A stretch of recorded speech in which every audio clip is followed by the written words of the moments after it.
أعوذ بالله من الشيطان الرجيم. بسم الله الرحمن الرحيم.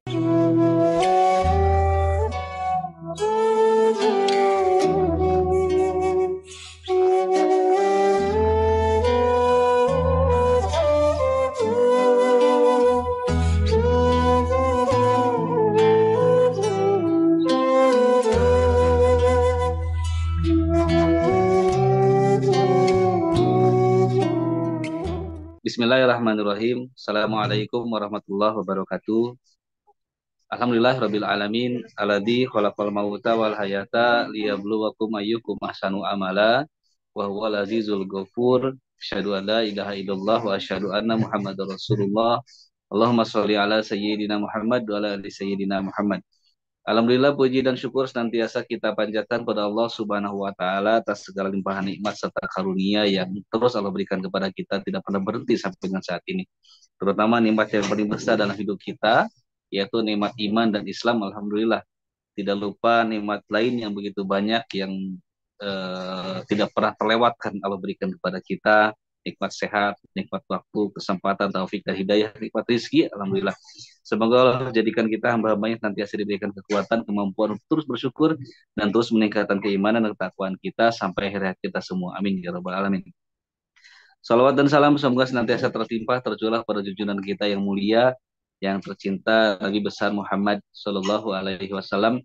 Tidak lupa pada keluarganya, pada para sahabat, para tabiin, tabiut tabiin, para ulama, guru-guru kita semua dan sampai pada seluruh umatnya hingga akhir zaman. Amin ya rabbal alamin.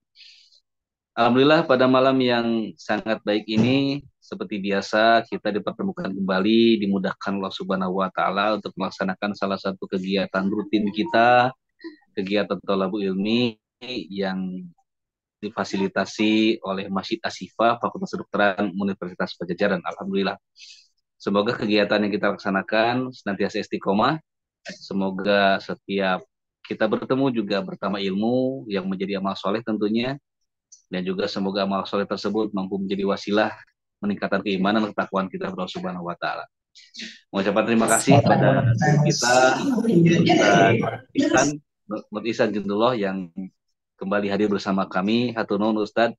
Insya Allah menjadi amal soleh yang akan kelak memperberat timbangan amal kebaikan Ustaz di yaumil akhir nanti. Amin ya rabbal alamin. Juga para jamaah sekalian, terima kasih terus istiqomah hadir bersama kami. Semoga tidak hanya Allah pertemukan kita dalam majelis online ini ya, tapi juga kelak pertemuan ini menjadi wasilah kelak berkumpulnya kita di surganya Allah Subhanahu wa taala. Amin ya rabbal alamin. Juga pada para pengurus Masjid Asyifa yang berkontribusi, semoga menjadi amal soleh tentunya yang kelak insya Allah akan menjadi pemberat timbangan amal kebaikan kita di hadapan Allah Subhanahu wa taala. Amin ya rabbal alamin. Baik, kita buka kegiatan pada malam ini dengan kita membaca basmalah bersama-sama. Bismillahirrahmanirrahim. Terkait dengan tema yang akan dibahas pada malam ini tema yang sangat bagus, tema yang sangat lumayan banyak ditanyakan dan terjadi banyak sekali perbedaan-perbedaan pemahaman barangkali, termasuk salah satunya pada kajian kemarin bersama Ustadz Dudi Mutakin, ada yang bertanya, pertanyaannya begini Ustadz, seandainya kita berdoa kepada Allah Subhanahu Wa Taala, katakanlah berdoa agar anak kita lulus sekolah gitu, lulus kuliah dan sebagainya. Lalu doa itu dikabulkan oleh Allah Subhanahu Wa Taala. Apakah wujud terkabulnya itu merupakan takdir Allah atau wujud terkabulnya doa gitu Ustaz? Ada pertanyaan seperti itu Ustaz. Dan waktu itu ya alhamdulillah sudah dijelaskan bersama Ustaz Rudi, namun sepertinya perlu diperdalam untuk membahas bab takdir dalam hal ini. Semoga tidak ada mispersepsi, karena ternyata takdir itu merupakan salah satu elemen, salah satu unsur di dalam rukun iman yang mungkin jika ada kesalahan keyakinan barangkali takutnya mungkin akan mempengaruhi keimanan kita kan itu termasuk dalam faktor elemen rukun iman yang terakhir itu iman kepada qada dan qadar. Itu barangkali Ustadz mohon penjelasannya dalam kajian pada malam hari ini terkait dengan memahami takdir Allah Subhanahu wa taala di mana kita juga sangat meyakini insya Allah bahwa tidak ada takdir yang diberikan Allah Subhanahu wa taala kepada seluruh umat beriman kecuali itu ada takdir terbaik dari Allah Subhanahu wa taala untuk kita semua. Insya Allah pada kajian ini akan dibahas bersama guru kita Ustadz Ihsan dan semoga kita bisa menyimak dengan seksama dan semoga Allah berikan kepada kita rizki berupa pemahaman yang paripurna tentunya dan juga bisa kita amalkan tentunya menjadi sebuah amal soleh. Sebelum dilanjutkan, sebelum dipaparkan oleh Ustadz Isa, silakan kepada para jamaah sekalian untuk menyiapkan catatannya barangkali jika ada yang harus ditulis atau mungkin ada yang tidak dipahami silakan ditanyakan. Dan sekali lagi saya tidak bosan-bosan menyampaikan kepada para jamaah sekalian dimohon untuk menanyakan pertanyaan di saat nanti Ustadz telah selesai menyampaikan paparan. Karena biasanya suka sibuk menulis tuh untuk menuliskan pertanyaannya. Ketika ada yang tidak mengerti langsung ditulis, jangan dulu. Takutnya ketika kita sibuk menulis, Ustadz sedang menyampaikan sesuatu yang penting yang sayang kalau kita lewatkan. Jadi nanti kita sesi diskusi, silakan melalui chat dituliskan atau mungkin bisa menggunakan fitur preset untuk langsung bertanya melalui audio. Baik, itu saja. Mohon maaf jika ada kekurangan. Selanjutnya insya Allah akan kita kaji paparan memahami takdir Allah Subhanahu wa taala bersama guru kita Ustadz Nur Ihsan Jundullah LC. Kepada Ustadz waktu dan medianya kami persilakan. Mangga Ustadz. Baik, atur nuhun Pak Adri. Bismillahirrahmanirrahim. Assalamualaikum warahmatullahi wabarakatuh. Waalaikumsalam warahmatullahi wabarakatuh. Alhamdulillahirabbil alamin wa bihi nasta'inu ala umurid dunya waddin. Wassalatu wassalamu ala asyrafil anbiya'i wal mursalin nabiyyina Muhammadin wa ala alihi wa ashabihi ajmain. Rabbi syrah li sadri wa yassir li amri wahlul 'uqdatam min lisani yafqahu qawli. Allahumma la sahla illa ma ja'altahu sahla wa anta taj'alul hazna idza syi'ta sahla. Allahumma la ilma lana illa ma 'allamtana innaka antal alimul hakim. Allahumma 'allimna ma yanfa'una wanfa'na bima 'allamtana wa zidna ilman wa amalan ya rabbal alamin, amma ba'du. Bapak Ibu, alhamdulillah malam hari ini kita dikumpulkan. Mudah-mudahan berkumpulnya kita ada dalam rahmat dan ridho Allah Subhanahu wa taala. Salawat dan salam senantiasa terlimpah tercurah untuk junjungan kita semua Nabi Muhammad sallallahu alaihi wasallam. Semoga Allah mudahkan kita mencontoh, meneladani, meniru dari bangun sampai tidur lagi, mengkalibrasi keseharian kita dengan keseharian Nabi Muhammad sallallahu alaihi wasallam. Karena benar dan salah, baik dan buruk, ukurannya adalah semirip apa keseharian kita, ibadah kita, akhlak kita dengan Rasulullah sallallahu alaihi wasallam. Standar ideal adalah Rasul, standar utama adalah Nabi Muhammad sallallahu alaihi wasallam. Laqad kana lakum fi Rasulillahi uswatun hasanah. Termasuk kita mengkalibrasi diri, menyelaraskan pemahaman yang terbaik terhadap agama ini, karena tidak ada yang lebih baik memahami agama ini selain Nabi Muhammad sallallahu alaihi wasallam. Mudah-mudahan di malam ini Allah memberi kita karunia pemahaman yang benar, ilmu yang bermanfaat, sehingga melahirkan amal soleh yang terbaik. Terutama ilmu yang berkaitan dengan keimanan kita, pemahaman yang berhubungan dengan akidah kita, karena salah yakin, salah amal, salah iman, salah tujuan. Satu di antara rukun iman dan dijadikan rukun iman yang terakhir dalam urutannya adalah iman kepada perbuatan Allah, iman kepada qada dan qadarnya Allah Subhanahu wa taala. Iman kepada qada dan qadar ini termasuk bagian dari keimanan kita kepada Allah. Ya. Karena qada dan qadar itu ditentukan, ditetapkan terjadinya semua atas izin dari Allah Subhanahu wa taala. Sehingga memahami qada dan qadar harus dalam frame, harus dalam kerangka beriman kepada Allah Subhanahu wa taala. Kalau beriman ke Allah, maka kita juga beriman kepada perbuatannya Allah. Kalau beriman ke Allah, maka kita beriman kepada ketetapannya Allah. Kalau beriman ke Allah, maka kita juga akan beriman bahwa kalau Allah menetapkan, maka Allah menetapkan dengan penuh Rahman Rahim. Kalau Allah menetapkan, maka Allah menetapkan dengan penuh Hakim, bijaksana. Kalau Allah menetapkan, maka Allah menetapkan dengan alim, dengan ilmunya yang luas. Kalau Allah menetapkan, maka Allah menetapkan dengan semua asmaul husna yang dimiliki. Iman kepada qada dan qadar adalah iman kepada perbuatan Allah Subhanahu wa taala, ketetapan Allah Subhanahu wa taala.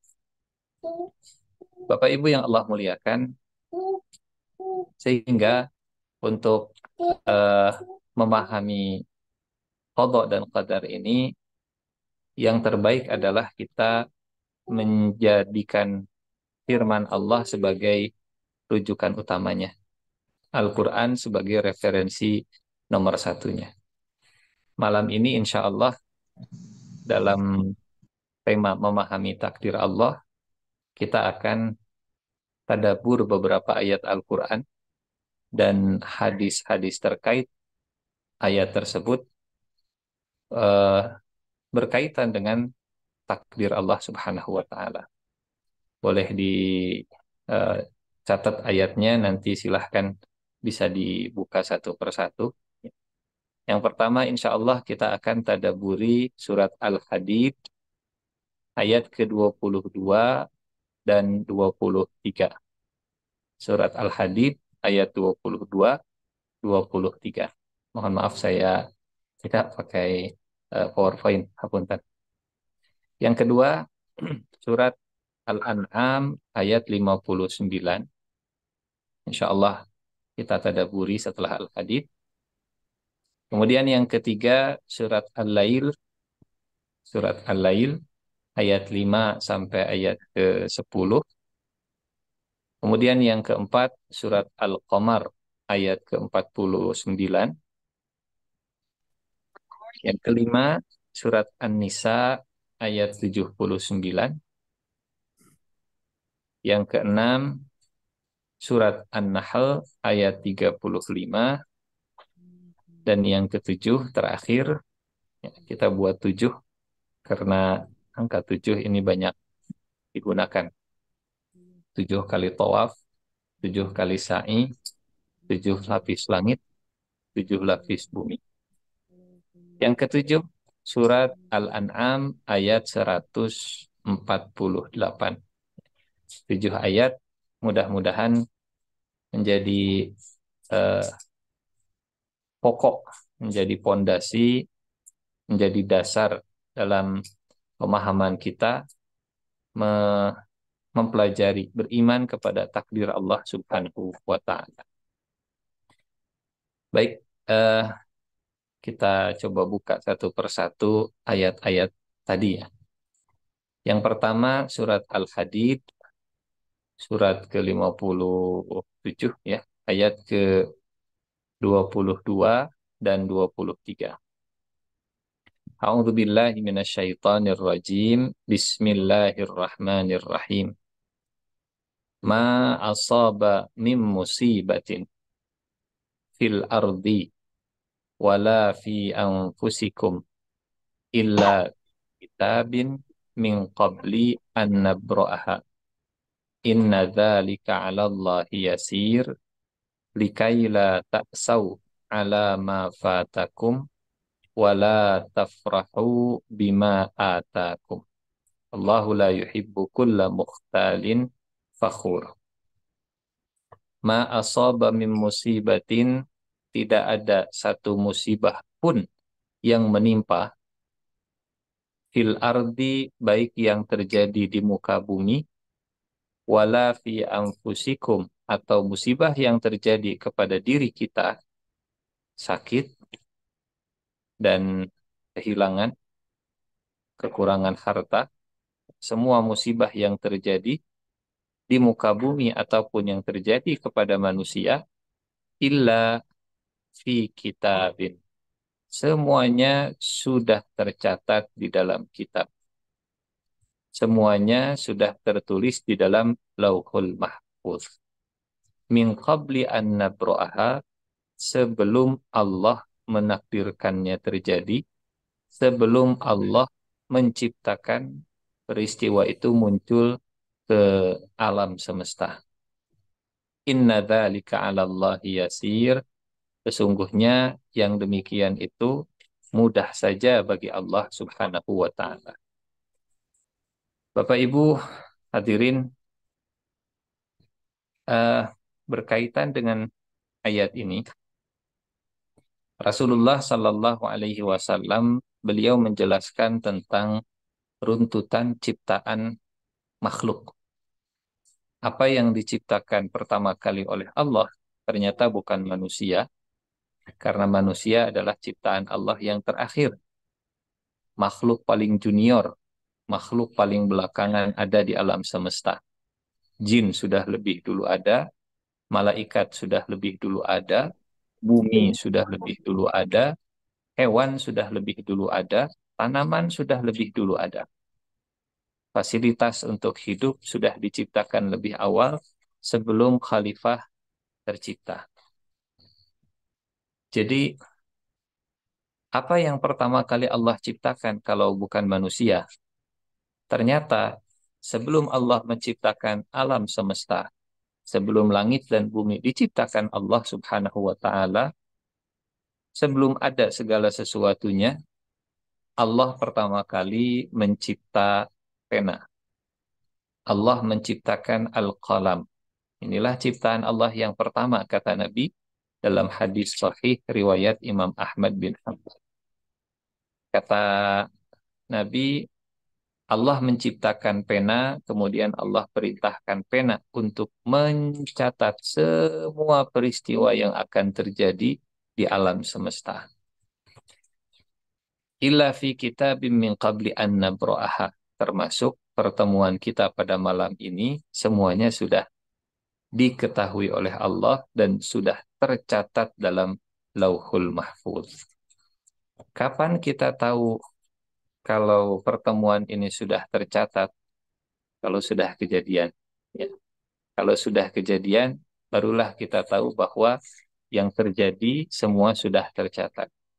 Tapi sebelum jam 8, sebelum dibuka oleh Pak Arbi tadi, kita masih belum tahu apakah pertemuan yang direncanakan manusia, yang direncanakan oleh kita akan terjadi atau tidak, hanya Allah yang tahu.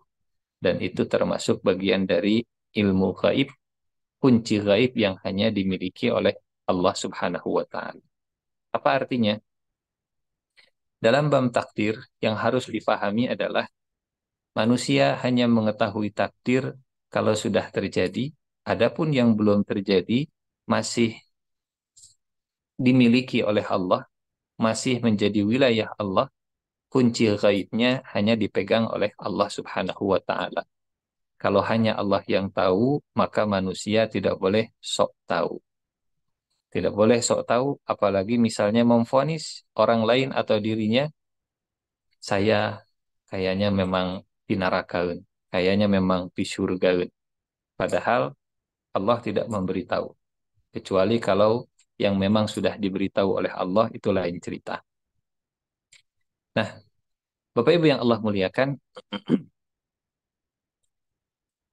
sebelum terjadi, sebelum Allah menakdirkan kejadian itu muncul di alam semesta, ada runutan peristiwa takdir. atau ya para ulama biasa menyebutnya rukun takdir, bukan rukun iman, tapi rukun takdir. Rukun takdir itu ada 4. Perjalanan sampai akhirnya takdir itu muncul dalam dunia nyata, muncul di alam semesta. Perjalanannya itu ada 4 tahap. Yang pertama, kata para ulama, ilmu. Ilmu Allah subhanahu wa ta'ala, pengetahuan Allah subhanahu wa ta'ala, apa yang akan terjadi. Ini yang seringkali dimaknai sebagai qadha. Qadha itu pengetahuan Allah yang luas di zaman azali, bukan azhali, ini profesor kalau ini azhali. Di zaman azali, kata para ulama, qadha itu ilmu Allah yang begitu luas di zaman azali tentang semua kejadian yang akan terjadi. Ini yang pertama, ilmu Allah. Jadi memahami Asmaul Husna Al-Alim artinya meyakini bahwa Allah Maha Tahu apa yang akan terjadi sebelum dia terjadi. Satu. Yang kedua, setelah Allah mengetahui, kemudian Allah memerintahkan Al-Qalam, pena tadi, untuk mencatat semua yang diketahui oleh Allah Subhanahu wa Ta'ala. Ini tahapan yang kedua, kitab. Tahapan yang kedua, menulis pengetahuan dalam catatan. Mungkin kalau sekarang, ya, untuk eh, membuktikan kelayakan menerima gelar, dibuktikan dengan tulisan. Skripsinya, atau disertasinya, atau tesisnya, begitu. Mengukur kadar keilmuan. Manusia begitu, demikian. Allah pun mengajarkan kepada kita demikian. Kemudian setelah ditulis dan tuntas semua tulisan di Lauhul Mahfuz, diangkatlah pena, jaffatis suhuf. Rufi'al qalam wa jaffatis suhuf. Pena sudah diangkat dan tinta sudah kering. Kemudian setelah ditulis dalam Lauhul Mahfuz, tahapan yang ketiga adalah iradah atau masyiah, kehendak Allah Subhanahu wa Ta'ala. Dan kalau Allah sudah berkehendak, kalau Allah sudah menginginkan untuk terjadi, maka Allah akan berfirman, kun fayakun. Innama amruhu idza aroda syai'an ayyakula lahu kun fayakun. Kun fayakun. Sampailah ke tahapan yang terakhir, tahapan terjadinya apa yang sudah diketahui oleh Allah, apa yang sudah ditulis oleh Al-Qalam, dan apa yang dikehendaki pasti terjadi. Bapak Ibu yang Allah muliakan, inilah 4 tahap runutan sampai akhirnya takdir itu menjadi kenyataan, ya, muncul di alam nyata. Yang pertama ilmu, yang kedua kitab, yang ketiga iradah, yang keempat khalqun atau barun nabro'aha. Ya. Allah mengetahui, Allah mencatatnya, Allah menghendakinya, dan Allah pun menciptakannya. Semua yang tercipta, semua yang terjadi sudah dicatat, dikehendaki untuk terjadi, dan Allah tahu. Ini surat Al-Hadid ayat ke-22. Ma asaba min musibatin fil ardi wala fi anfusikum illa fi kitabim min qabli an nabra'aha inna dzalika 'ala Allahi yasir. Sehingga kalau tadi mukaddimahnya tentang doa dan kejadian begitu ya. Doa itu saat kita berdoa, Allah tahu kita akan berdoa. Dan Allah sudah mencatat dalam Lauhul Mahfuz hari anu jam sekian kita akan berdoa. Gitu. Tapi kapan kita tahu takdir Allah itu? Kalau sudah kejadian, kalau sudah terlaksana. Tapi sebelum itu terjadi, semua hanya ada dalam ilmu gaibnya Allah, semua hanya ada dalam Lauhul Mahfuznya Allah. Ini ayat ke-22-nya. Kemudian lanjut ke ayat 23. Apa tujuan Allah menyampaikan kepada kita bahwa semua peristiwa itu sudah tercatat. Sebelum terjadi, sudah tercatat. Likaila ta'sau di ayat ke-23. Al-Hadid. Likaila ta'sau ala ma fatakum wala tafrahu bima atakum. Allahu la yuhibbu kulla mukhtalin fakhur. Supaya kalian tidak stres kalau gagal, kalau terjemahan bebasnya. Supaya kalian tidak bersedih hati terhadap sesuatu yang hilang dari tangan kalian. Wala tafrahu bima atakum. Dan supaya kalian tidak sombong kalau berhasil. Jadi tujuan atau manfaat, hikmah serta faidah kita beriman kepada takdir adalah menjaga stabilitas kejiwaan, menjaga stabilitas emosi. Manfaat dan buah dari beriman kepada takdir ternyata secara kejiwaan tidak akan euforia berlebihan. Kalau sedih, sedihnya tidak berlebih. Kalau bahagia, bahagianya tidak berlebih. Sedih berlebih jadi stres, bahagia berlebih jadi sombong. Saat gagal, dia akan mengembalikan ini semua qadarullah wa ma syaa fa'al. Allah sudah menakdirkan dan Allah melakukan apa yang dia kehendaki. Dan kalau berhasil dia tidak sombong. Sukses ini sudah tertulis di Lauhul Mahfuz. Likaila ta'sau ala ma fatakum wa la tafrahu bima atakum.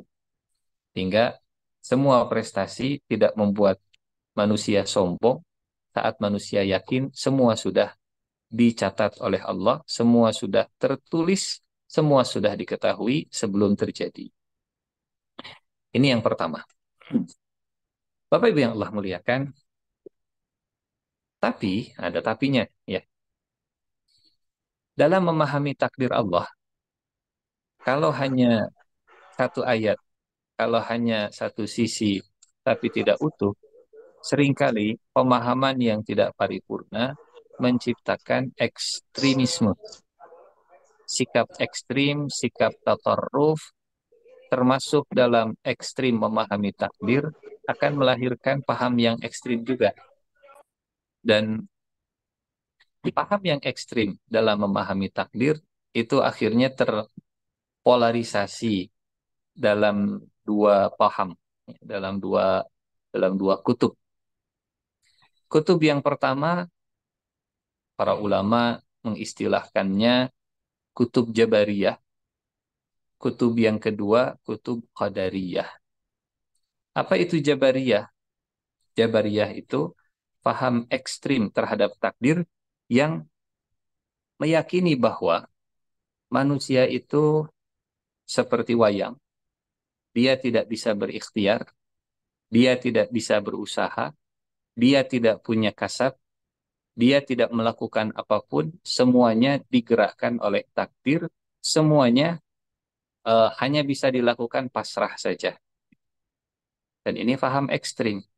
Karena faham Jabariyah meniadakan kehendak manusia, menihilkan kemampuan manusia untuk memilih mana yang baik, mana yang buruk, mana yang benar, mana yang salah. Betul bahwa segala sesuatu sudah ditulis oleh Allah, benar bahwa semuanya sudah diketahui oleh Allah, benar bahwa apa yang terjadi dikehendaki kejadiannya oleh Allah, tapi tidak boleh kemudian ekstrim memahami bahwa manusia itu tidak punya kehendak sama sekali.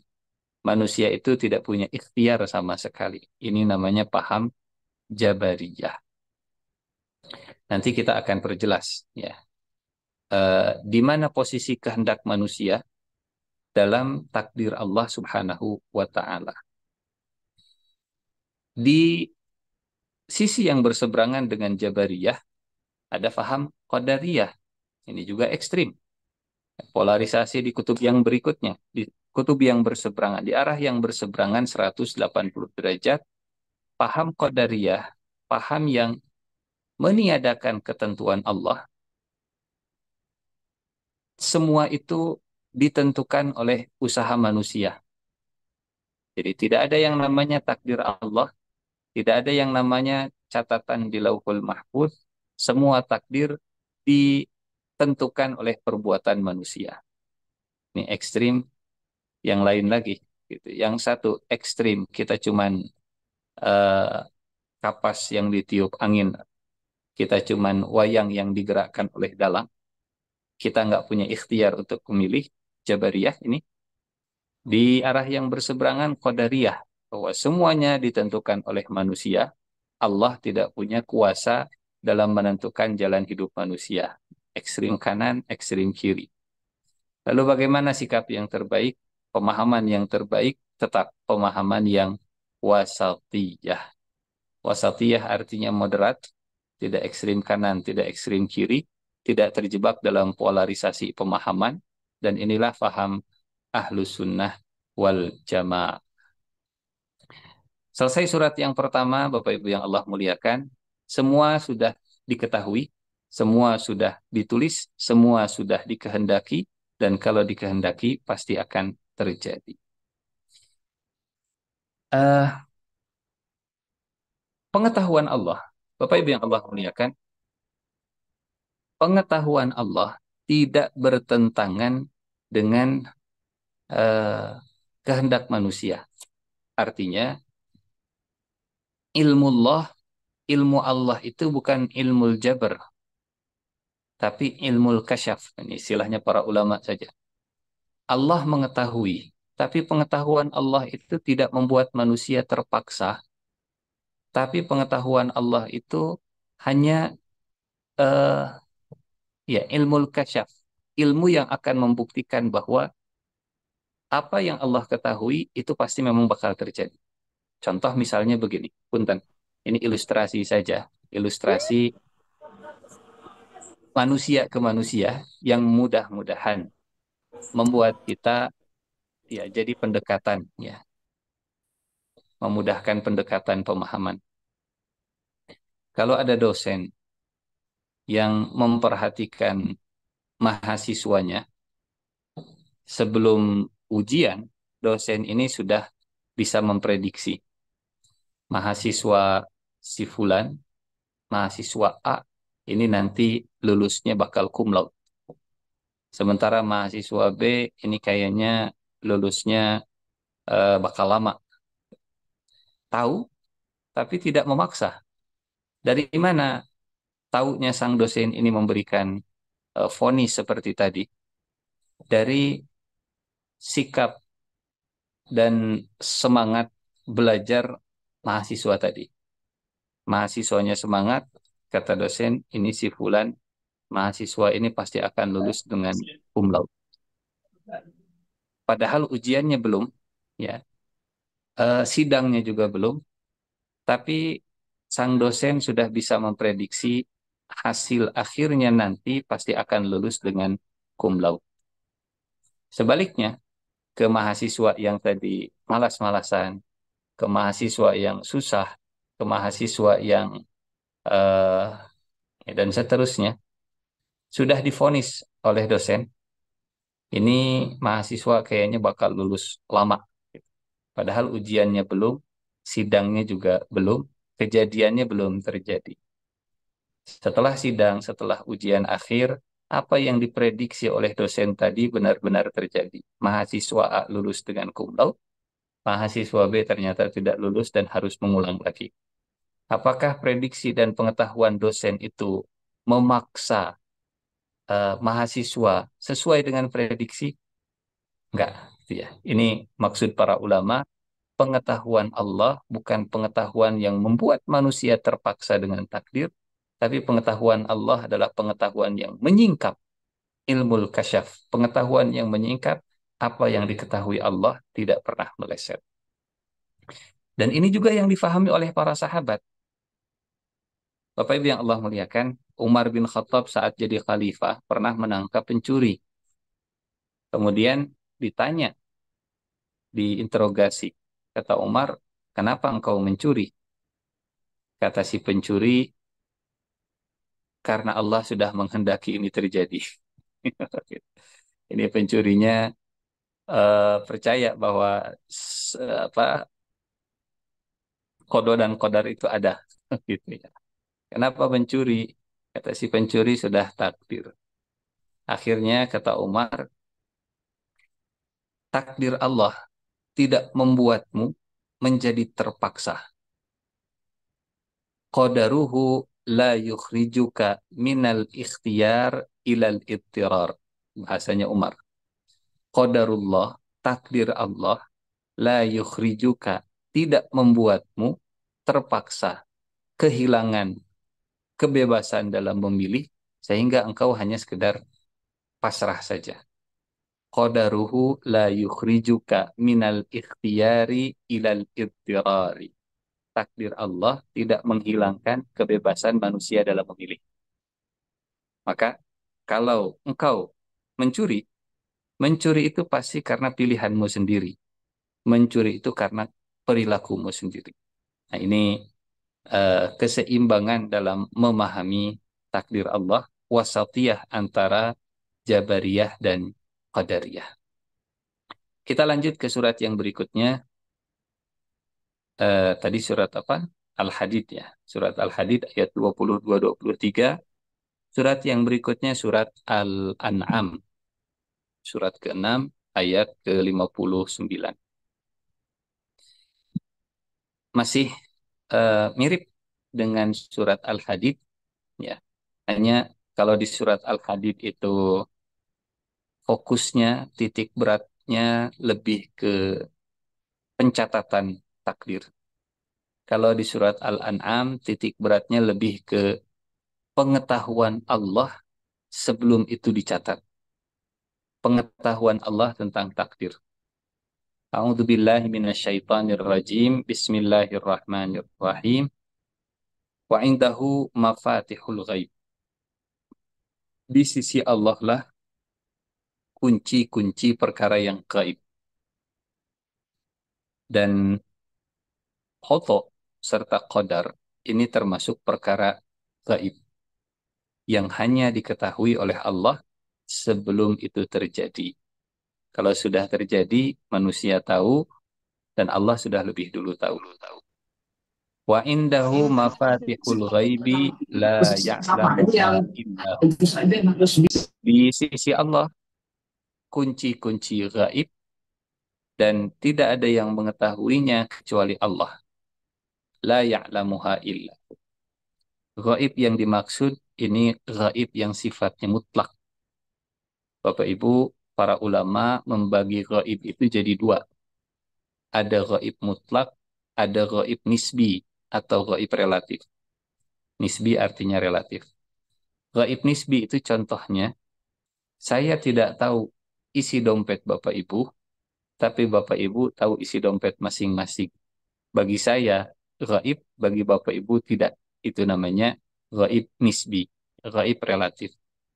Bagi kita, jin itu gaib. Tapi bagi jin, jin itu tidak gaib. Bagi malaikat, jin itu tidak gaib. Ini namanya gaib nisbi, gaib yang relatif. Apa yang ada di benak dan pikiran Bapak Ibu, saya tidak tahu. Tapi tidak gaib untuk Bapak Ibu. Uh, Nisbi, ya, relatif. Kemudian, uh, tidak semua makhluk gaib, makhluk yang kita sebut gaib, misalnya jin, tidak semua makhluk gaib tahu perkara gaib. Jin itu tidak tahu Nabi Sulaiman meninggal dunia. Padahal Nabi Sulaiman mengawasi pekerjaan mereka. Ini cerita tentang Nabi Sulaiman yang jadi mandor. Jin sedang bekerja, Nabi Sulaiman mengawasi kerjaan mereka.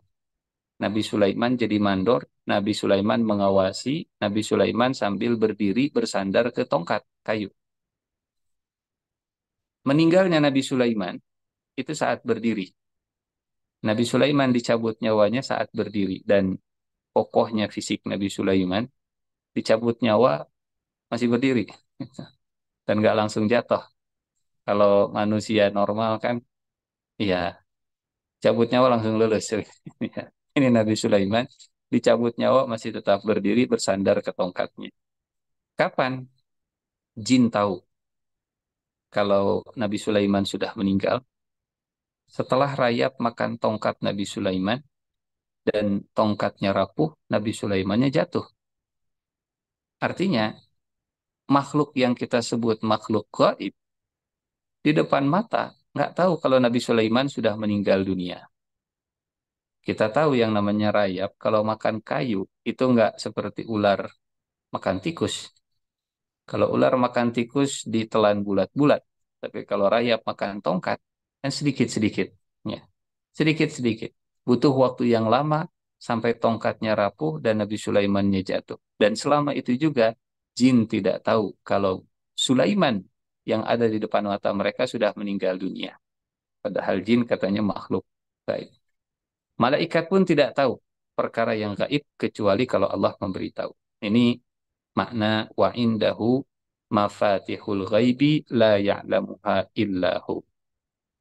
Termasuk di antara perkara yang gaib adalah takdir.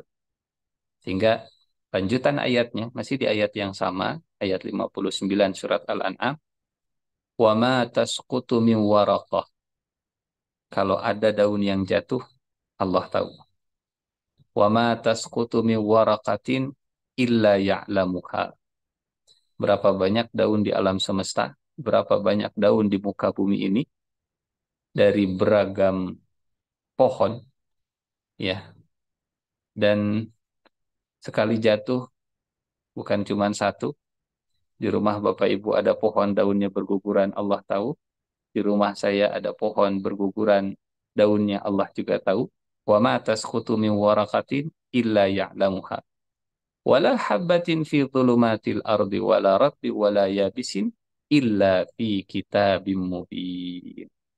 Surat Al-An'am ayat 59 ini tentang pengetahuan Allah terhadap kejadian yang terjadi di alam semesta.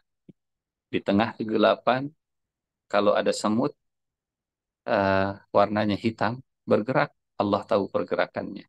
Dan semuanya sudah tercatat, semuanya sudah terdokumentasikan dengan baik. Ini surat Al-An'am ayat ke-59. Ya. Kemudian surat berikutnya. Surat Al-Lail ayat 5 sampai ayat ke-10. A'udzu billahi minasyaitonir rajim. Fa amma man a'ta wattaqa wa saddaqa bil husna fasanuyassiruhu lil yusra wa amma man bakhila wastaghna wa kadzdzaba bil husna fasanuyassiruhu lil usra. Adapun orang yang memberi dan bertakwa dan percaya kepada surga, maka Allah akan mudahkan jalannya kepada kemudahan.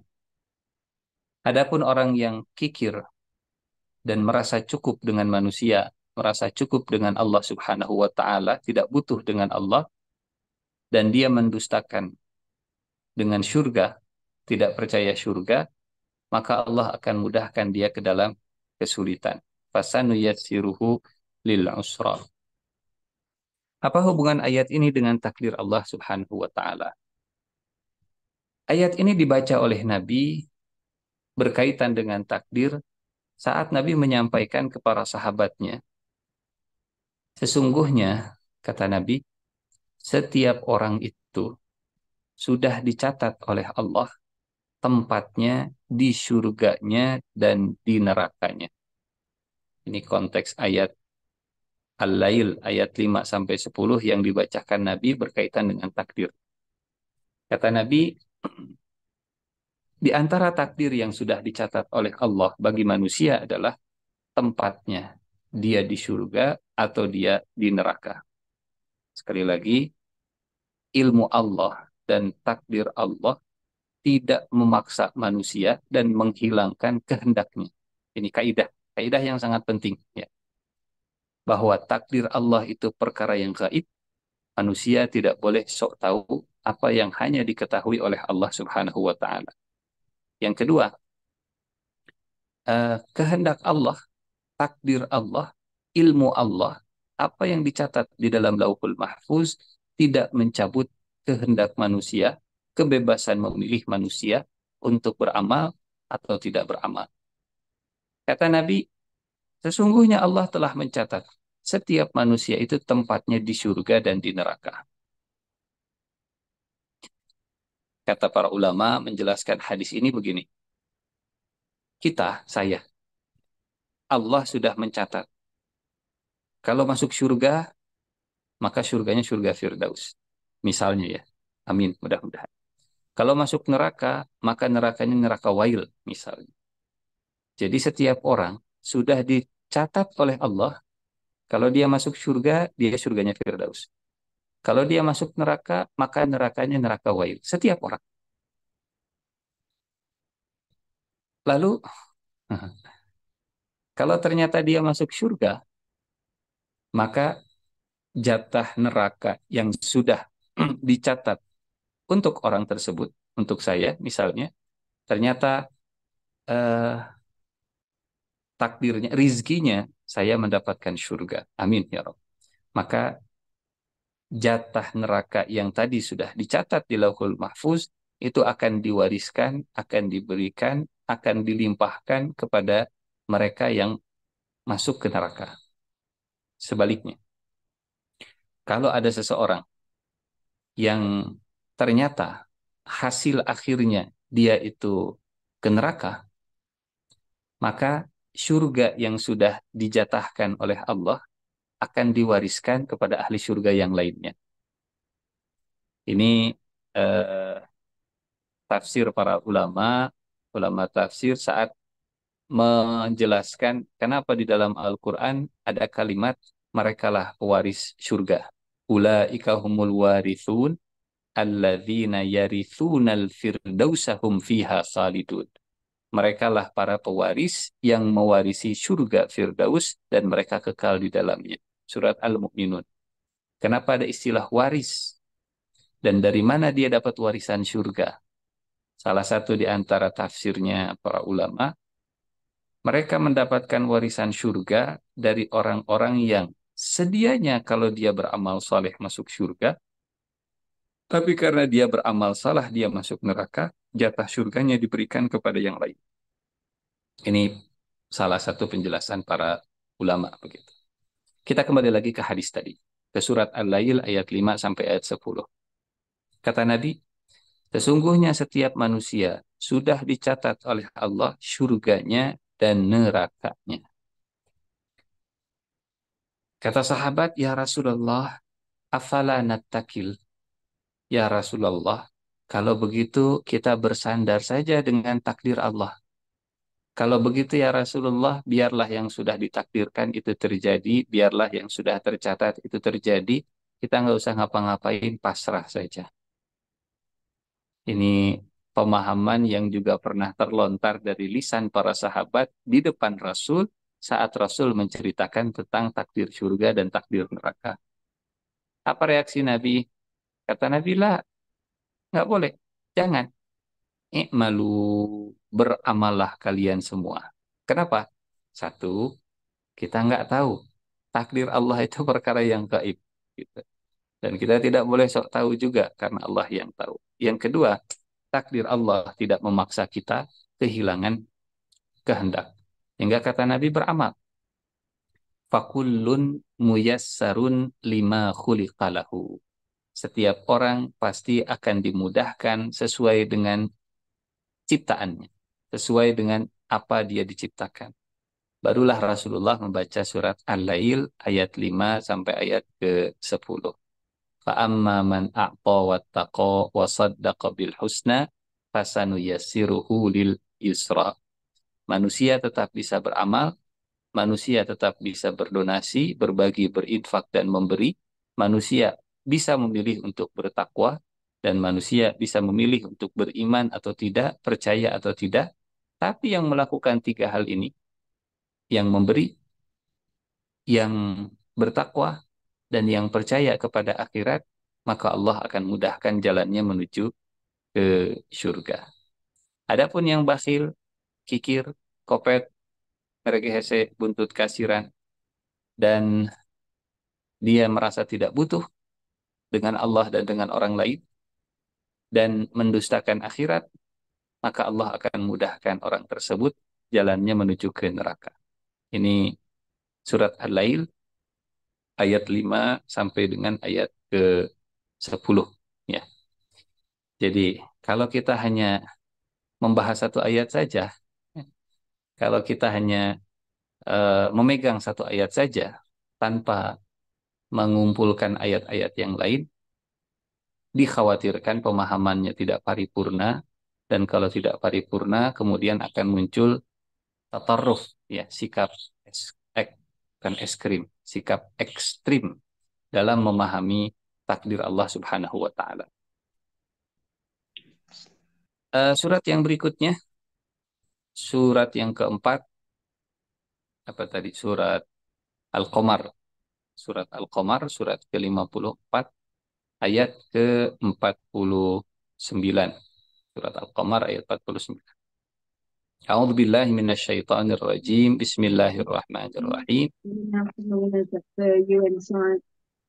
Inna khalaqna kulla syai'in biqadar. Inna kulla syai'in khalaqnahu biqadar. Sesungguhnya kami menciptakan segala sesuatu itu biqadar, dengan kadar. Kadar atau qadar pakai huruf qaf dalam bahasa Arabnya sudah diadopsi ke bahasa Indonesia jadi kadar, ala kadarnya, ala qadarihi, ala kadarnya. Sesuai dengan kadar, ya, takarannya, ukurannya. Jadi di surat Al-Qamar ayat 49, kalau Allah menciptakan sesuatu, maka ciptaan Allah itu sesuai dengan qadar, biqadar, dengan takaran. Sesuai dengan takaran. Ayat ini memang bisa difahami luas. Bisa dimaknai ciptaan Allah itu semuanya proporsional. Ukuran mata proporsional dengan wajah manusia. Rambut di mata proporsional, tidak seperti rambut di kepala. Tidak dibuat sama rambut di kepala dengan rambut di mata.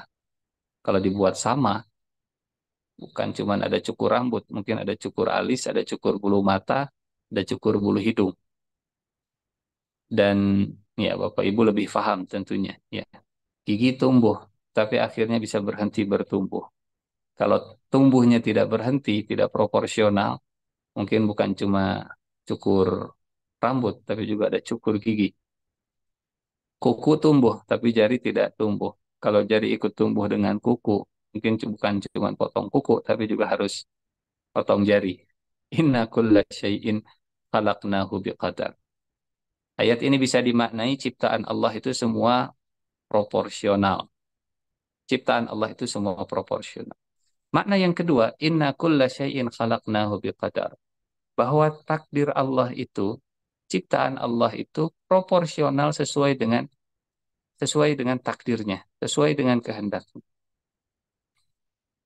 Kalau sakitnya atau penyakitnya zaman sekarang, ya sesuai dengan kadar, sesuai dengan batas kemampuan manusia. Inna kulla syai'in khalaqnahu biqadar. Maknanya begini. Kalau Allah menakdirkan sesuatu, maka takdir Allah itu akan selaras dengan kemampuan manusia dalam menghadapi, menangani, mengatasi.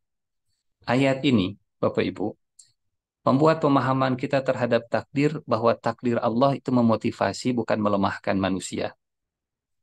Dan pemahaman yang salah terhadap takdir, takdir Allah itu membuat kita jadi lemah, takdir Allah membuat kita itu jadi diam, padahal inna kulla syai'in khalaqnahu biqadar, apa yang ditakdirkan oleh Allah selaras dengan batas kemampuan manusia. La yukallifullahu nafsan illa wus'aha. Ini surat Al-Qamar ayat ke-49 tentang kebijaksanaan Allah, tentang hakimnya Allah dalam menakdirkan sesuatu, dalam menghendaki terjadinya sesuatu. Kenapa eh, genosida atau tragedi kemanusiaan yang terjadi di Palestina itu terjadinya di Palestina, tidak terjadi di dunia muslim lainnya? Inna kulla syai'in khalaqnahu biqadar, karena Allah tahu proporsinya, kadar kekuatan mereka, keimanan mereka, eh, apa ya, ambang batas rasa sakit mereka, Allah tahu. Inna kulla syai'in khalaqnahu biqadar. Adik dan kakak, walaupun lahir dari kandung rahim dan kandungan yang sama, tapi takdirnya belum tentu sama. Takdirnya belum tentu sama. Kesehatannya juga belum tentu sama. Wajahnya belum tentu sama. Rizkinya belum tentu sama. Yani inna kulla syai'in khalaqnahu biqadar. Bahkan, misalnya begini, doanya sama. Saya berdoa, Bapak Ibu juga berdoa dan doanya sama. Rabbana atina fid dunya hasanah wa fil akhirati hasanah wa qina adzabannar. Apakah kemudian pemberian dari Allahnya juga bakal sama persis di antara kita semua? Inna kulla syai'in khalaqnahu biqadar. Ya. Dalam doa yang kita panjatkan, walaupun doanya satu, aminnya bareng-bareng. Saya berdoa, Bapak Ibu mengaminkan, tapi dalam menakdirkan, memberikan, membagikan, Allah bagikan sesuai dengan takarannya, sesuai dengan qadarnya, sesuai dengan kadarnya. Inna kulla syai'in khalaqnahu biqadar. Ayat yang ke berapa sekarang? Ayat yang kelima, ya. Memahami takdir Allah dalam batasan 7 ayat Al-Quran. Yang kelima surat apa tadi? An-Nisa, ya. An-Nisa ayat ke-79. Ma asabaka min hasanatin faminallah wa ma asabaka min sayyiatin famin nafsik. Apa yang menimpamu berupa kebaikan, maka datangnya dari Allah, dan apa yang menimpamu berupa keburukan, maka itu akibat dari dirimu sendiri. Nah, ini mulai berkembang tentang pemahaman takdir. Di surat An-Nisa ayat 79 ini, kalau yang terjadi itu kebaikan, nisbatnya ke Allah. Kalau yang terjadi itu keburukan, maka nisbatnya ke manusia. Kalau tadi di surat apa? Al-Hadid, ya, di surat Al-An'am, semua yang terjadi itu diketahui, semua yang terjadi itu ditulis, semua yang terjadi itu dikehendaki. Tapi ketika berbicara tentang baik dan buruknya yang terjadi, nisbatkan kebaikan kepada Allah dan keburukan itu akibat dari manusia sendiri. Tapi kan Ustadz, misal, ya, kan Rasulullah sendiri yang mengajarkan bahwa iman kepada takdir itu beriman khairihi wa syarrihi. Antu'mina billahi wa malaikatihi wa kutubihi wa rusulihi wa bil yaumil akhir wa tu'mina bil qadari khairihi wa syarrihi. Dan kau beriman kepada takdir baik dan buruknya. Berarti Allah kan yang menakdirkan keburukan. Allah kan yang menakdirkan kebaikan. Bapak Ibu yang Allah muliakan, ini tentang etika dalam memahami takdir, etika dalam berbicara tentang qadarullah, qada dan qadarnya Allah. Kebaikan itu datangnya dari Allah. Keburukan itu akibat perbuatan manusia yang salah dalam, ya, boleh jadi salah dalam menggunakan atau berlebihan dalam takaran. Contoh misalnya begini. Ini ilustrasi saja, mohon maaf. Garam itu bagus, tapi kalau garam berlebih jadi darah tinggi. Jadi apakah garam itu buruk? Garam tidak buruk. Yang buruk adalah cara dan berlebihan kita terhadap penggunaan garam. Allah tidak menciptakan garam sebagai keburukan. Keburukan itu terjadi karena perbuatan manusia yang berlebihan dalam menggunakan nikmat Allah Subhanahu wa taala. Mobil akan bagus kalau olinya atau kalau mesinnya pakai oli. Tapi kalau mesinnya diisi bensin, mesin rusak. Dan bensin, rusaknya mesin, itu karena manusia yang salah, tidak sesuai dengan peruntukannya, itu pasti akibat dan ulah perbuatan manusia. Jadi dari mana datangnya keburukan? Dari salah penggunaan. Dari manusia yang salah dalam menggunakannya, dari manusia yang salah dalam ukurannya, dari manusia yang salah dalam memanfaatkannya. Muncullah keburukan. Eh, dan Bapak Ibu yang Allah muliakan, keburukan yang dipandang oleh manusia sebagai keburukan, ternyata eh, kalau dinisbatkan ke Allah, ini cara Allah untuk sebuah kebaikan. Maksudnya begini, ada pasien datang ke dokter. Kata Bapak Ibu, sebagai dokter ini harus disuntik. Tapi dok, kalau disuntik saya sakit. Lebih baik sakit disuntik daripada sakit karena penyakitnya ini. Tapi saya nggak kuat kalau disuntik. Suntiknya memang sakit, tapi sakitnya ketika disuntik untuk menghilangkan penyakitnya. Kalau ada sesuatu yang buruk menurut manusia, kalau dinisbatkan kepada Allah, maka yang buruk menurut manusia tadi tujuannya untuk menjauhkan dari yang buruk yang lebih besar. Dan itu baik. Jadi apakah disuntik itu baik atau buruk? Sakit memang, tapi lebih baik sakit disuntik daripada sakit dengan penyakit yang berat. Hujan, punten, Bapak Ibu yang Allah muliakan. Ini tentang surat An-Nisa ayat 79, itu tentang memahami takdir Allah yang dipandang buruk oleh manusia, bagaimana menyikapinya dan bagaimana etikanya. Kadang buruk menurut penilaian manusia itu relatif. Relatif itu artinya begini, buat tukang es krim, misalnya, contoh, yang namanya hujan, itu mungkin mengurangi omset.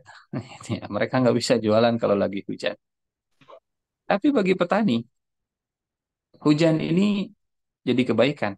Ya, ladangnya tumbuh, tanamannya jadi subur, airnya turun, dan seterusnya. Hujannya sama, tapi bagi manusia bisa berbeda. Hujannya sama. Buat yang baru selesai cuci motor, sudah keluar uang 100.000 untuk detailing, sudah keluar uang 100.000 untuk car wash pakai apa busa, ya pakai segala macam. Keluar dari tempat cuci hujan. Nah, kira-kira kalau sudah cuci mobil keluar dari tempat cuci hujan, bagaimana menilai hujan? Aduh, hujan lebar ini sudah 100.000 keluar. Tapi ternyata bagi ya siapa? Bagi petani misalnya, alhamdulillah turun hujan. Alhamdulillah selama ini kekeringan turun hujan. Kejadiannya sama, peristiwanya sama, tapi penilaiannya bisa berbeda. Yang satu menganggapnya ini takdir buruk, yang lain menganggapnya ini takdir baik. Padahal kejadiannya itu-itu juga. Padahal peristiwanya itu-itu juga. Begitu. Apalagi contohnya? Eh, ya beragam ya. Begitu banyak contohnya. Sebagian menilainya keburukan, sebagian menilainya kebaikan. Bahkan yang hari ini menilai buruk, besok-besok penilaiannya bisa berubah. Ini kisah Nabi Musa dan Khidir di surat Al-Kahfi. Ya, perahunya dilubangi. Takdir Allah, buruk bagi pemilik perahu. Kata Nabi Musa, kenapa dilubangi? Padahal dia sudah ngasih tumpangan gratis. Buruk karena perahunya rusak, padahal sudah dikasih tumpangan gratis. Ternyata keburukan takdir menurut manusia tadi, aduh, nah mobilnya jadi rusak. Kenapa perahu saya dirusak? Padahal saya sudah berbuat baik ngasih tumpangan gratis. Ternyata buruknya takdir yang terjadi tadi menurut manusia buruknya. Tujuannya supaya dia terhindar dari perampasan, dari gosok, supaya tidak hilang perahunya. Karena kalau perahunya mulus dan bagus, mungkin dirampas oleh penguasa. Itulah takdir Allah yang dipandang buruk oleh manusia, ternyata kalau dinisbatkan ke Allah baik. Kenapa manusia menganggapnya buruk? Tadi, satu, manusia itu kurang ilmunya. Yang kedua, manusia itu kurang kesabarannya. Yang ketiga, manusia itu kurang kebijaksanaannya. Sementara Allah, kalau menakdirkan sesuatu, frame-nya, memahami takdir Allah itu, frame-nya dengan tiga Asmaul Husna tadi. Ar-Rahim, Al-Alim, Al-Hakim. Allah penyayang, Allah bijaksana, Allah maha mengetahui. Kalau Allah menakdirkan sesuatu, ini karena Allah sayang.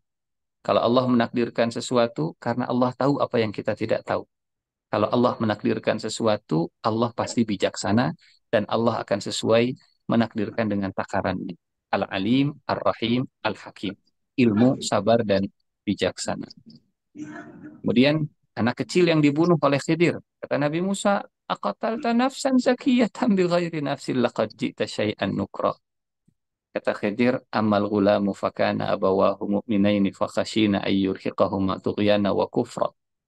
Wahai Musa, meninggal kalau usia belum akil balik, insya Allah surga.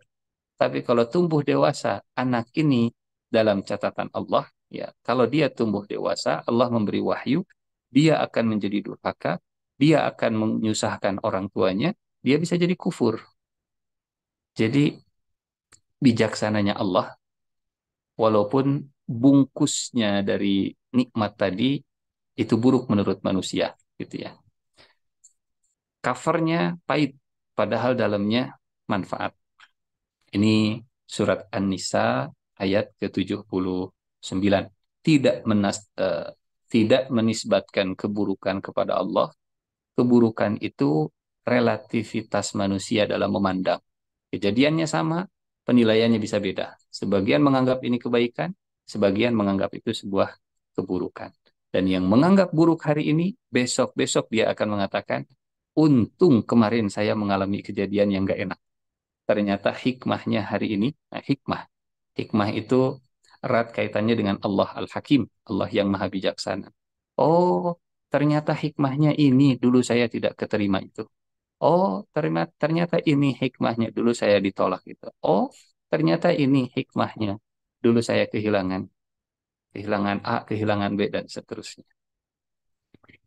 Kemudian ayat yang berikutnya, eh, memahami takdir dalam batasan ayat Al-Quran, ya, di surat apa tadi, An-Nahl ayat ke-35, ya, surat An-Nahl ayat ke-35. A'udzubillahi minasyaitonirrajim. Sebentar, An-Nahl 35, saya lihat dulu, saya lupa ayatnya. Eh, Surat ke-16 ayat ke-35, ini tentang beralasan dengan takdir untuk sebuah kemaksiatan. Beralasan dengan takdir untuk sebuah kemaksiatan. A'udzu billahi minasyaitonir rajim wa qala alladziina asyraku law syaa'a Allahu ma 'abadna min dunihi min syai' nahnu wala abauna wala harramna min dunihi min syai' kadzalika fa'ala alladziina min qablihim fahal 'ala ar-rusuli illa al-balaghul mubin. Orang-orang musyrik mereka akan beralasan dengan takdir, kata Allah. Kata mereka begini, kenapa kami musyrik? Karena Allah menghendaki. Kalau Allah tidak menghendaki, maka kami tidak akan musyrik. Kenapa kami terjerumus dalam perbuatan dosa?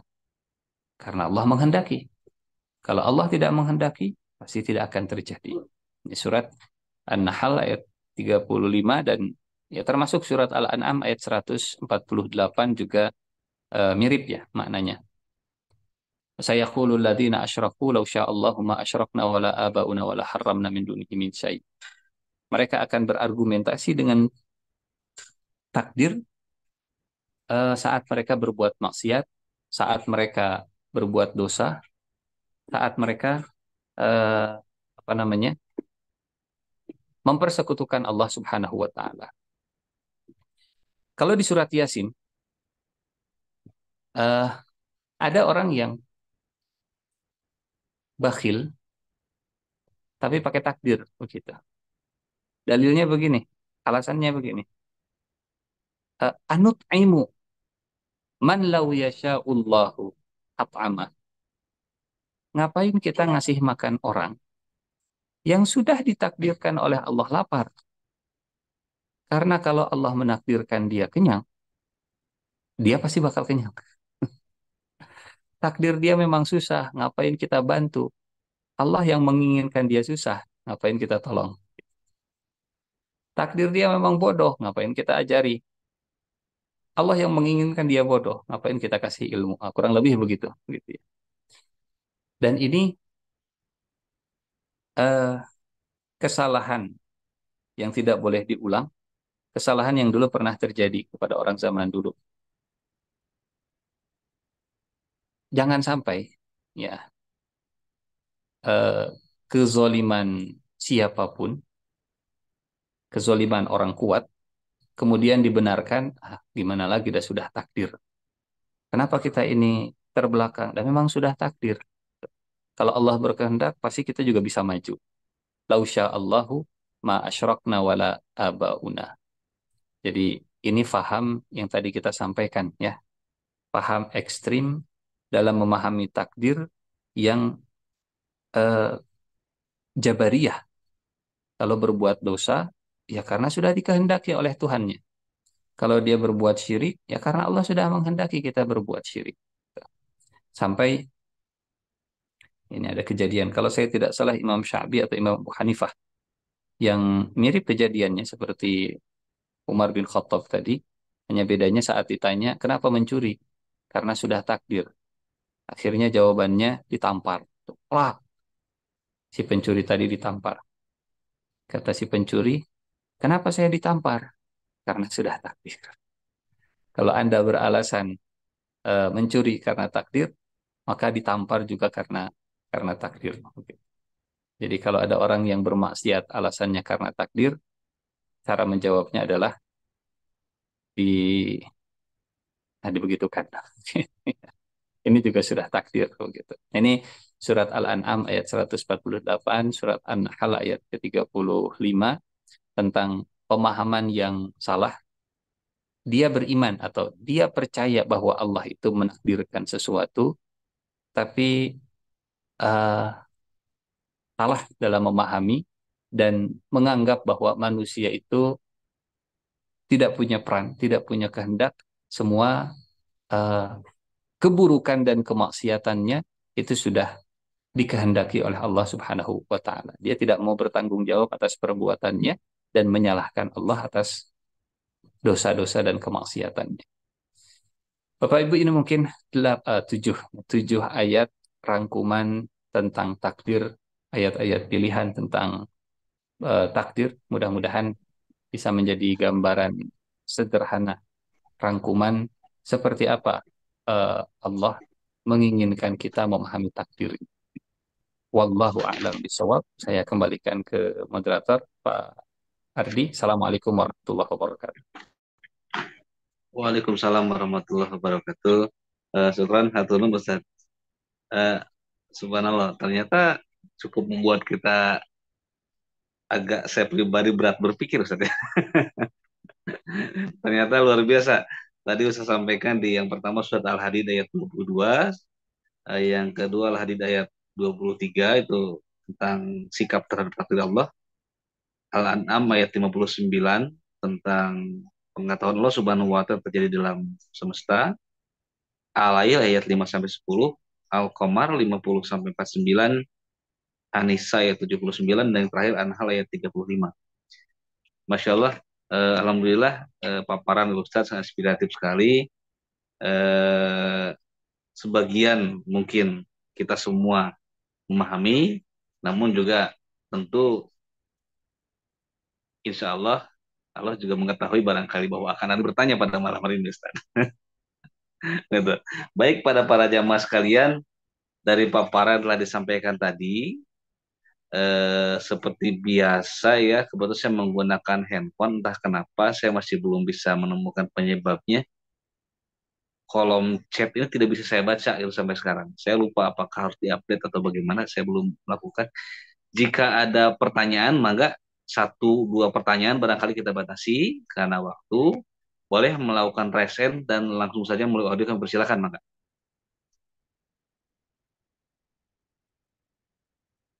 Jika tidak ada dari saya, Ustadz izin bertanya, Ustadz. Enggak, enggak. Eh, saya membaca satu hadis, Ustadz, yang cukup apa namanya, panjang, bahwa Ustadz sebenarnya sudah membaca hadisnya. Ketika Allah, ketika Nabi apa, sebentar sebentar, saya sudah buka ini hadisnya. Bentar, bentar Ustadz. Eh,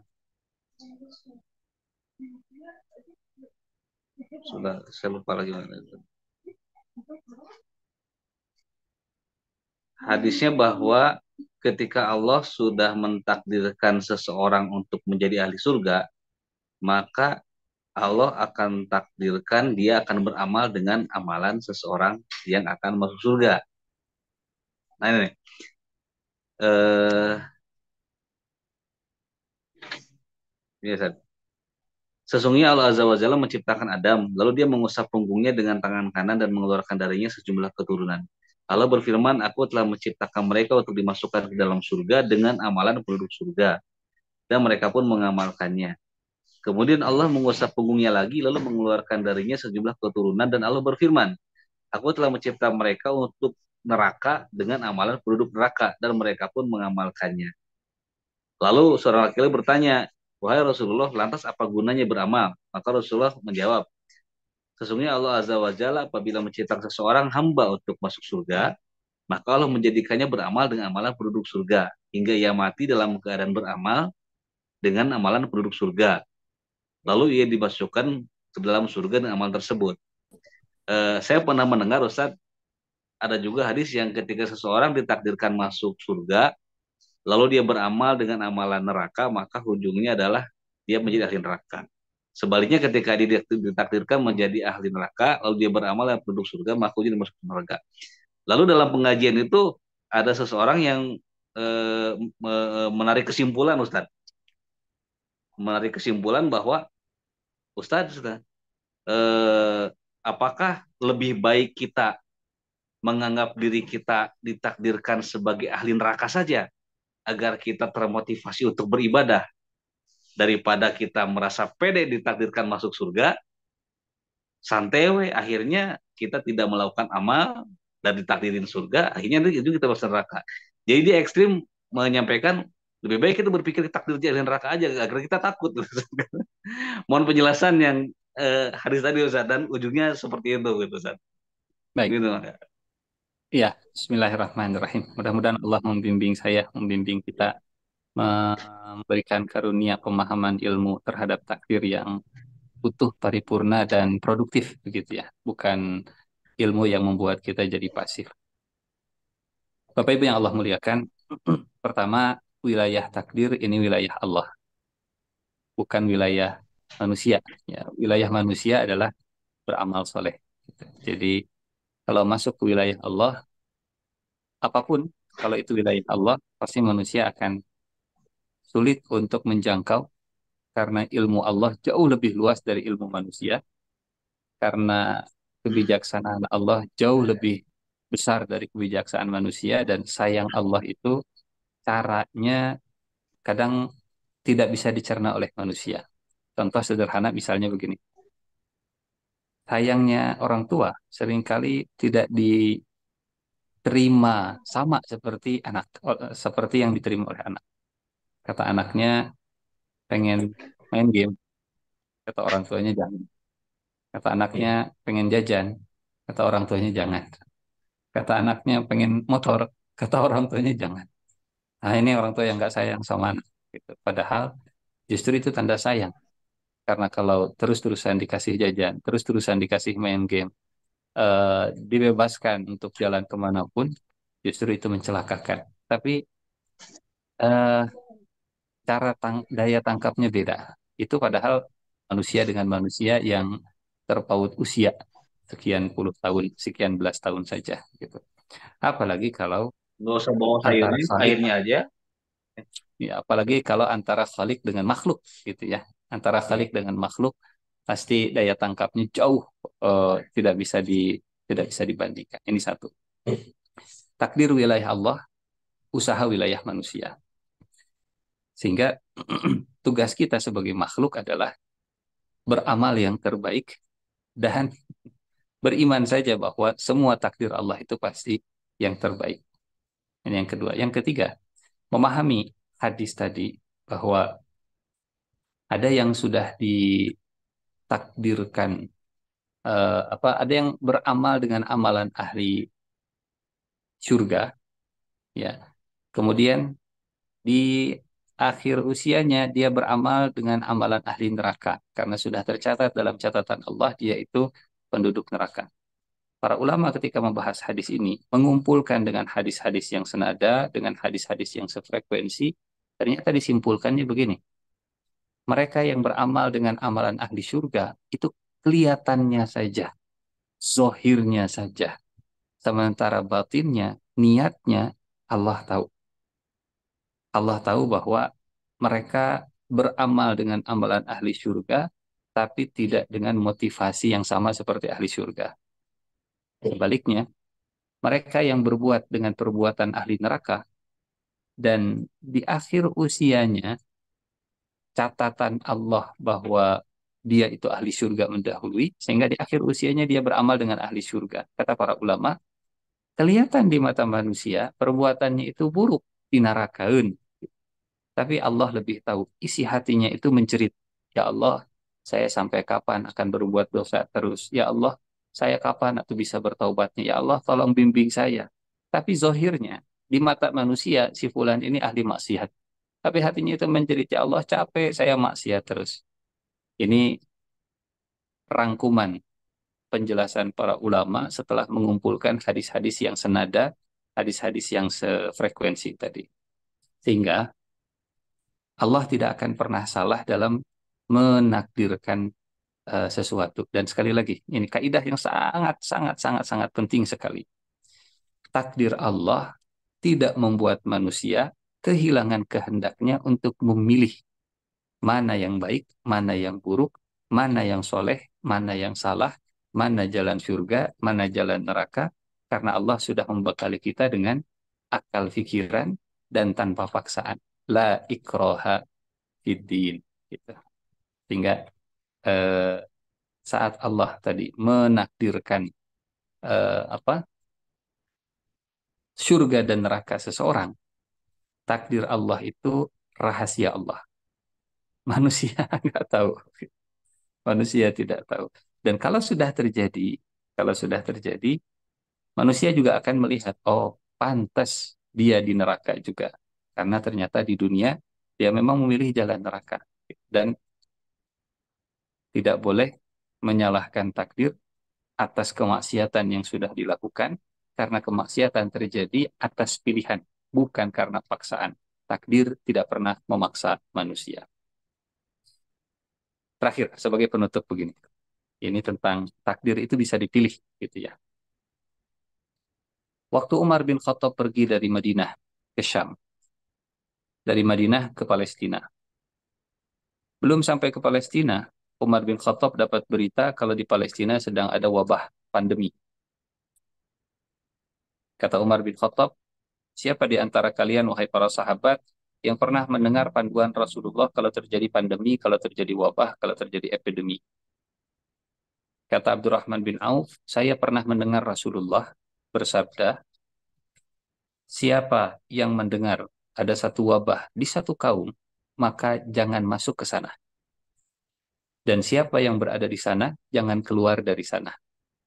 Kalau ada di lingkungan pandemi, di lingkungan epidemi, di lingkungan yang terjadi wabah, jangan keluar supaya tidak menyebar. Yang di luar, jangan masuk ke sana. Hari ini, kebijakan lockdown, PSBB, travel warning, dan seterusnya, itu sunnah Nabi sebetulnya. Mendengar hadis Rasulullah ini, Umar bin Khattab nggak dengar. Ya, Umar bin Khattab taunya dari lisan Abdurrahman bin Auf. Kata Umar bin Khattab, kalau begitu kita balik lagi saja ke Madinah. mengikuti anjuran Rasulullah Sallallahu Alaihi Wasallam. Ada sahabat yang komentar. Di satu riwayat sahabatnya ini Abu Ubaidah bin Jarrah. Kata sahabat ini, Ya Amiral Mu'minin, atafirru min qadarillah. Wahai Amiral Mu'minin, apakah engkau lari dari takdir Allah? Engkau mau kabur dari takdir Allah? Maksudnya, engkau itu sudah ditakdirkan sakit. Engkau itu sudah ditakdirkan kena wabah. Gitu. Engkau lari dari takdir Allah. Atafirru min qadarillah. Kata Umar bin Khattab, andai bukan engkau yang mengatakan kalimat tadi, saya akan pukul. Kata Umar bin Khattab, na'am, nafirru min qadarillah ila qadarillah. Kita lari dari takdir Allah ke takdir Allah yang lain. Pada akhirnya kita nggak bisa lepas dari takdir Allah. Kita hanya memilih takdir Allah. Kalau kita memilih ke Syam, artinya memilih takdir Allah untuk sakit. Kalau kita pulang ke Madinah, artinya kita memilih takdir Allah untuk menjaga diri dari penyakit. Mau sakit, mau sehat, mau sembuh, dua-duanya takdir Allah dan kita yang memilihnya. Mungkin kalau seorang programmer, ya dia akan membuat pilihan. If A, maka B. If C, maka D. Pilihan diserahkan kepada user. Gitu ya. C dan D adalah takdir Allah.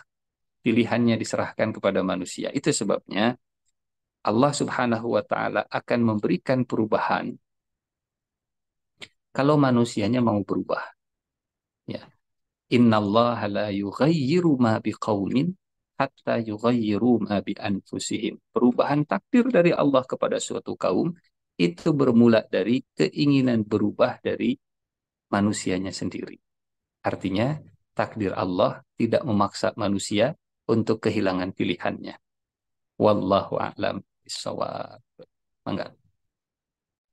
Baik, terima kasih Ustadz atas jawabannya. Izin Ustadz, ada satu saja lagi pertanyaan dari Ibu Aryani. Ini beliau melambaikan tangan. Ini jadi pertanyaan pamungkas pada malam ini para jamaah. Silakan Ibu Aryani. Bismillah.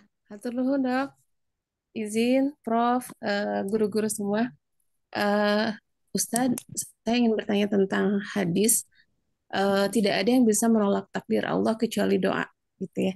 Apakah semua takdir atau seperti apa? Terkait mungkin ada hadis lain juga bahwa sejak dalam kandungan itu sudah ditentukan empat ini ya ketetapan, yaitu rezeki, amal, ajal, dan sengsara atau bahagianya. Mungkin seperti itu aja Ustadz. Jazakallah ya. Oh iya gitu. Baik, bismillahirrahmanirrahim. Tadi masih nyambung sebetulnya dengan jawaban dari Umar bin Khattab dan bagaimana kita berinteraksi dengan takdir. Bagaimana muamalah kita dengan takdir Allah Subhanahu wa taala. Kaidah utamanya Allah bisa mengubah. Allah bisa mengubah. Dan kita tidak pernah tahu apa yang sebelumnya sudah dicatat oleh Allah, gitu ya. Takdir itu ilmu Allah yang gaib bagi manusia. Kita hanya bisa, atau wilayah manusia adalah dua. Satu ikhtiar, yang kedua berdoa. Ikhtiar dan doa adalah bagian dari usaha kita untuk memilih takdir yang terbaik dari Allah Subhanahu wa Ta'ala. Tadi sudah dibuat garis-garis takdirnya. Di depan kita itu ada garis takdir A, garis takdir B, garis takdir C, garis takdir D, rute kalau bahasa kita. Mau ke Jakarta, ya, mau lewat Depok silahkan, mau lewat Jonggol silahkan, mau lewat Puncak silahkan. Garisnya sudah ditentukan oleh Allah. Jalannya sudah dibuat oleh Allah. Adapun pilihan diserahkan ke manusia dengan ikhtiarnya dan juga dengan doanya. Karena doa bagian dari perbuatan manusia. Karena ikhtiar termasuk bagian dari perbuatan manusia. Dan inilah makna la yaruddu bil qadari illa du'a. Ya, yang bisa menolak qadar adalah doa. Intinya innallaha la yughayyiru ma biqaumin hatta yughayyiru ma bi anfusihim. Allah tidak akan mengubah sampai manusianya sendiri mau berubah. Dan bukti perubahan itu terlihat dari perbuatannya, bukti perubahan itu terlihat nampak dari doa-doanya. Ya Allah, bimbing saya supaya saya tidak tersesat dari jalanmu. Ya Allah, berikan kemudahan, tolong saya. A'inni ala dzikrika wa syukrika wa husni ibadatik. Rabbana atina fid dunya hasanah wa fil akhirati hasanah wa qina azabannar. Itu juga bagian dari ikhtiar kita memilih takdir yang terbaik dari Allah Subhanahu wa taala. Itu mungkin apa ya, melanjutkan tadi dari peristiwa Umar bin Khattab, nafirru min qadarillah ila qadarillah. Kita lari dari takdir Allah ke takdir Allah yang lain dengan ikhtiar, dengan doa. Wallahu a'lam bishawab. Alhamdulillah Rabbil Alamin. Syukran jazakallah khair Ustaz atas materi, paparan, atas jawaban dan setiap pertanyaan yang telah disampaikan. Juga terima kasih para jamaah yang telah sama-sama hadir pada kegiatan pada malam ini. Izin Ustaz kalau boleh sedikit barangkali saya menangkap menyimpulkan, boleh nggak kalau misalkan kita mengatakan begini, tidak begitu penting, jangan kita terlalu fokus memikirkan apa yang menjadi takdir Allah untuk kita, karena kita meyakini bahwa takdir Allah itu pasti baik untuk kita sebagai hambanya. Dan ketika pun itu berujung kepada syukur ataupun sabar, keduanya itu adalah kebaikan begitu saja.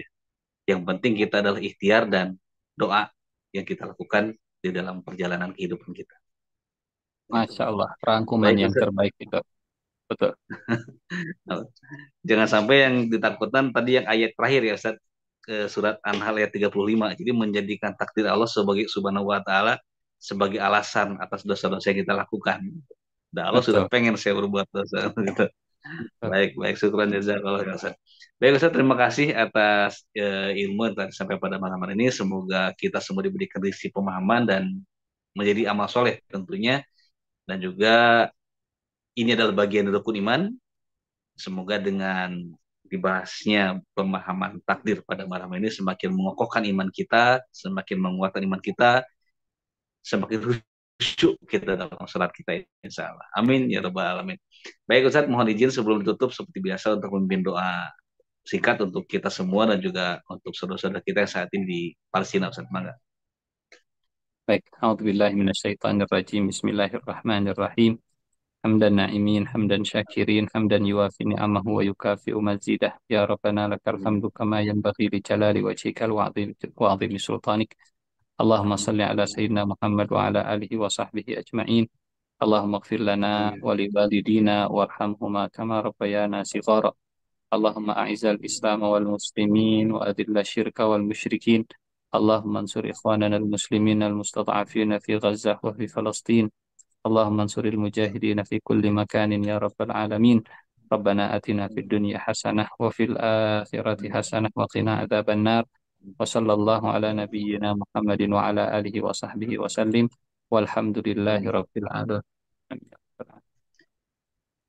Alhamdulillah, amin, amin, amin ya Allah, ya rabbal alamin. Terima kasih Ustaz atas doa yang telah dipanjatkan. Insya Allah dengar dan ijabah doa kita semua. Juga terima kasih pada para jamaah sekalian. Semoga pertemuan kita malam hari ini berkah Allah Subhanahu wa taala dan juga menjadi wasilah juga bertambah ilmu, juga Allah ampuni segala dosa-dosa kita dan kelak Allah kumpulkan kita juga kembali bersama-sama di surga Allah Subhanahu wa taala. Amin ya rabbal alamin. Terima kasih sekali lagi, mohon maaf atas segala kekurangannya. Dan insya Allah kita bertemu kembali pada hari Ahad yang akan datang. Jika tidak ada perubahan, Ustadz Kiai Haji Aitan Ali akan bergabung bersama kita seperti biasa. Kita tutup doa majelis kita dan doa kepada majelis bersama-sama. Subhanakallahumma wa bihamdika asyhadu an la ilaha illa anta astaghfiruka wa atubu ilaik. Walhamdulillahirabbil alamin, billahi taufiq wal hidayah. Wassalamualaikum warahmatullahi wabarakatuh.